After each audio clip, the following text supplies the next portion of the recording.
앞서 전해드린 것처럼 경찰은 장윤기 아버지가 친족 특례에 따라서 형사처벌은 안 돼도 자체 징계는 가능하다는 입장을 밝혔습니다. 또 경찰관 가족이 수사 대상일 때 이 사건 처리의 투명성을 높이기 위한 추가 대책도 마련하기로 했습니다. 표정호 기자가 보도합니다.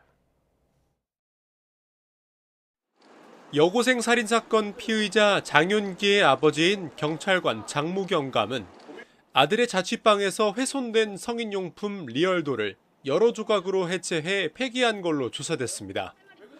또 장윤기의 신상이 공개된 뒤엔 아들의 휴대전화 등 소지품을 불태워 없앤 걸로 확인됐습니다. 그런데 장경감이 친족 특례 조항에 따라 증거인멸 혐의로 입건되지 않은 사실이 알려지며 또 한 번 논란이 됐습니다. 현행법은 다른 사람의 형사사건 증거를 없애면 처벌하도록 규정하지만 가족을 위해 이같이 행동한 경우엔 처벌하지 않는 친족 특례를 뒀기 때문입니다.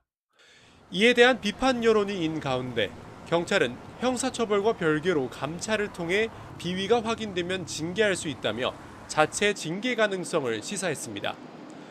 징계벌과 형사벌은 그 목적과 내용, 대상 등이 서로 다르다며 감찰 결과에 따라 공무원법, 경찰 공무원 징계령 등 관련 법령에 따라 징계 조치할 수 있다는 설명입니다.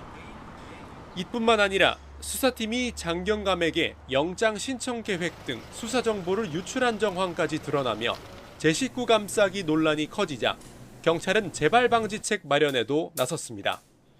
경찰관 가족이 수사 대상일 때 사건 처리의 투명성을 높이기 위한 추가 대책 마련을 검토하기로 한 겁니다.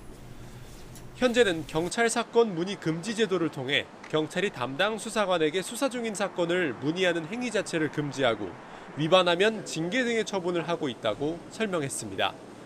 이와 함께 수사 정보를 유출한 사람은 선제적으로 수사를 의뢰하고 수사부서에서 퇴출하는 등의 조치를 하고 있다고 덧붙였습니다. 경찰은 이 같은 현행 제도를 더욱 엄격하게 운용하면서 이번 사건에서 확인된 문제점을 분석해 추가 대책을 마련한다는 방침입니다. YTN 표정우입니다.